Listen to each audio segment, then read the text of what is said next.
Hello everyone, আশা করি সবাই খুবই ভালো আছেন। কাছে বা দূরে, দেশ বিদেশের বাইরে থেকে যারা আমার ভিডিওটা কন্টিনিউ দেখছেন, সবাইকে আমার নতুন ভিডিওতে আমন্ত্রণ জানাচ্ছি। আজকে আমার খুবই প্রিয় কয়েকটা রান্নার রেসিপি শেয়ার করবো আপনাদের সাথে। আশা করি আজকে ব্লগ ভিডিওটা আপনাদের খুবই ভালো লাগবে। তো আমি সাধারণত রান্নার ব্লগ ভিডিও আপনাদের সাথে শেয়ার করি না, কারণ এত রান্না প্রতিদিন করতে হয় বাসায়। যে রান্নার ব্লগ যদি আমি শেয়ার করি তাহলে দেখা যাবে যে ক্যামেরা নিয়ে আমাকে সারাদিন বসে থাকতে হবে। তার জন্য রান্নার ভিডিও আর কি খুব একটা শেয়ার করা হয় না। তো এখানে আমি ১ লিটার পরিমাণ দুধ নিয়ে দিয়েছি। দুধের জাল দিয়ে আমি 1/2 লিটার করে নিয়েছি। আর এখানে দিয়ে দিলাম গোটা মসলা ফ্লেভারের জন্য। আর চিনি দিয়ে দিলাম পরিমাণ মতো। আপনারা যেরকম চিনি খেতে চান আর কি। আমার চিনি খেতে খুব একটা বেশি ভালো লাগে না, তার জন্য আমি সবসময় একটু কমই খাওয়ার চেষ্টা করি। তো এখানে আমি লাচ্ছা সেমাই রান্না করবো এটা। তো সেমাইয়ের টেস্ট আর একটু বাড়িয়ে দেওয়ার জন্য এখানে আমি কনডেন্স মিল্ক দিলাম ১ চা চামচ, আর দিয়েছিলাম কিশমিশ। এই ২ টা জিনিস অ্যাড করলে কিন্তু আপনার লাচ্ছা সেমাইয়ের যে স্বাদটা সেটা দ্বিগুণ বৃদ্ধি পায়।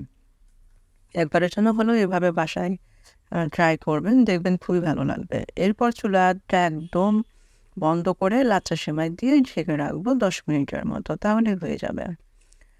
এরপর আমি যেটা করেছিলাম, কড়াইয়ে তেল দিয়ে তে পেঁয়াজ ভেজে নিয়েছিলাম। ভেজে নেওয়ার পর ওইখানে সব ধরনের মাংসের মশলা দিয়েছিলাম। আদা, রসুন, জিরা বাটা এবং গুঁড়ো মশলা অ্যাড করে মশলাটা ভালো করে কষিয়ে নিয়েছিলাম। কষিয়ে নেওয়ার পর এখানে মাংসটা দিয়ে দিয়েছিলাম। মাংসটা কিন্তু আমি এই পর্যায়ে কোনো পানি দিইনি।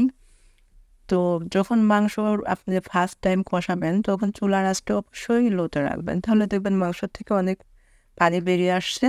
সেই পানি দিয়ে আপনার মাংসটা কষানো হয়ে যাবে। তাহলে খাবারের টেস্টই খুব ভালো আসে। আর মসলা অবশ্যই ধাপে ধাপে দিবেন আর কষাবেন, যে জিনিসটা আমি আপনাদেরকে সবসময় বলি। ধাপে ধাপে মশলা দিলে আর কষালে কিন্তু খেতে ভীষণ ভালো হয়। তো মাংসটা কষানোর পর আমি সামান্য পানি দিয়েছিলাম এবং নামানোর আগে দিয়েছিলাম জিরের গুঁড়ো এবং গরম মশলার গুঁড়ো। আমার মাংস রান্নাটা কমপ্লিট হয়ে গেছে। এরপর অনেক বড় একটা হাঁড়ি বসিয়ে দিয়েছি। হাঁড়ির ভিতরে গোটা মশলাগুলো দিয়েছিলাম।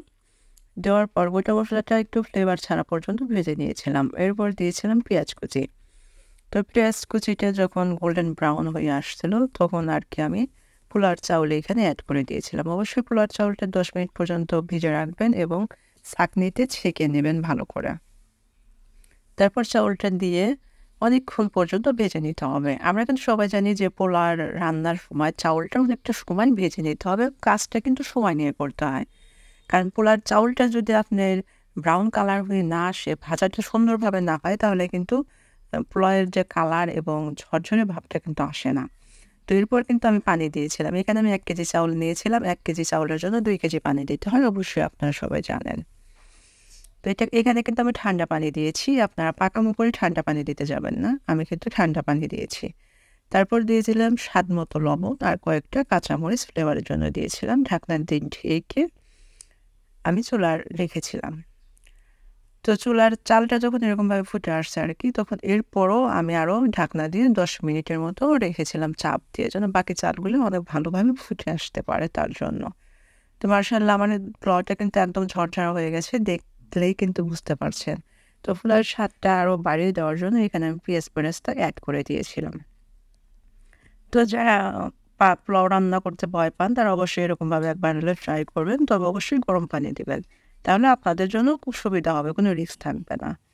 তো এরপর অন্য একটা পাতিলে আমি এখানে ২ কেজি পরিমাণ গরুর দুধ নিয়েছিলাম। তো ২ কেজি পরিমাণ গরুর দুধ নেওয়ার পর এটাকে জাল দিয়ে আমি ১ কেজি বানিয়ে নিয়েছিলাম। তারপর যে গোটা মশলা অ্যাড করে দিয়েছিলাম, গোটা মশলায় ছিল দারচিনি, এলাচ, তেজপাতা, কালো এলাচ। তো ভালো করে দুধটা জাল হয়ে আসার পর এইখানে আমি ১ মুঠ পরিমাণ চিনি গুঁড়ি পোলার চাউল নিয়েছিলাম। আর সাথে দিয়েছিলাম কিশমিশ। তো পোলার চাউল, কিশমিশ আর অ্যাড করে দিয়েছিলাম কনডেন্স মিল্ক। তো সবকিছু কিন্তু ভালো করে আমি এখানে জাল করে নিয়েছিলাম এবং মশলাগুলো আমি ধাপে ধাপে দিয়েছিলাম, যে মানে উপকরণগুলো। ভিডিওটা অনেক বেশি বড় হয়ে যাবে, তার জন্য আমি আরেকটু ফাস্ট দেখানোর চেষ্টা করেছি। তো চাউলটা কিন্তু আমার সিদ্ধ হয়ে এসেছে। তো এ পর্যায়ে আমি চিনি দিয়ে দেবো পরিমাণ মতো। আমি খুব একটা বেশি চিনি দেবো না। এখানে আমি ১/2 কাপের মতো চিনি দিয়েছিলাম। আপনারা আপনাদের স্বাদ মতো চিনি দিবেন। আর পোলাওর স্বাদটা আপনার দ্বিগুণ করার জন্য অবশ্যই কিশমিশ, বাদাম দিতে পারেন কনডেন্স মিল্ক, সাথে গুঁড়ো দুধও দিতে পারেন। এই কয়েকটা উপকরণ যদি আপনি দেন তাহলে দেখবেন পোলাওর স্বাদটা অনেক বেশি বৃদ্ধি হয়ে গেছে। আর পোলাও রান্না করার সময় কিন্তু অবশ্যই ধৈর্য নিয়ে পড়তে হয়। দেখতেই পারছেন এটা কিন্তু আমার কালার চেঞ্জ হয়ে গেছে, মানে আমার পারফেক্টভাবে এটা রান্না হয়ে গেছে। খেতে কিন্তু খুবই ভালো ছিল। আর আমার হাতের এই পায়েসটা যে একবার খায় সে কিন্তু বারবার খাওয়ার জন্য রিকোয়েস্ট করে, এতটাই ভালো হয় খেতে। তো এর ঘনত্বটা আমি একটু দেখিয়ে দেওয়ার চেষ্টা করছি। এর থেকে বেশি কিন্তু আপনার জাল করা যাবে না। এর থেকে বেশি জাল করলে একদম আঠালো হয়ে যাবে আর কি। তার জন্য এরকম একটু রাখতে হবে। এরপর আমি আর কি গোটা মশলাগুলো উঠিয়ে নিচ্ছিলাম। গোটা মশলাগুলো থাকলে কিন্তু খাওয়ার সময় খুবই বাজে লাগে, খেতে একদম ভালো লাগে না, মানে অসহ্য লাগে। তার জন্য রান্নার শেষে গোটা মশলাটা উঠিয়ে নেবেন। তোমার পায়েস রান্নাটাও কিন্তু কমপ্লিট হয়ে গেছে। আমি ঢেলে নিলাম একটা বোলের ভিতরে। তো দেখে কিন্তু বোঝা যাচ্ছে কতটা ভালো হয়েছে, তাই না? তো আশা করি আমার ভিডিওটা অনেক ভালো লেগেছে। যদি ভালো লাগে লাইক, কমেন্ট, শেয়ার দিয়ে পাশে থাকবেন। আপনাদের সাপোর্ট আমার খুবই প্রয়োজন। আর এরকমভাবে সহজ রেসিপি পেতে আমার পেজটাকে অবশ্যই ফলো দিয়ে রাখবেন। আবার দেখা হবে নতুন কোনো ভিডিওতে। ততক্ষণ পর্যন্ত সবাই ভালো থাকবেন, সুস্থ থাকবেন এই কামনা করছি। আমার জন্য আপনারা দোয়া করবেন। ভালো থাকবেন সবাই। আল্লাহ হাফেজ।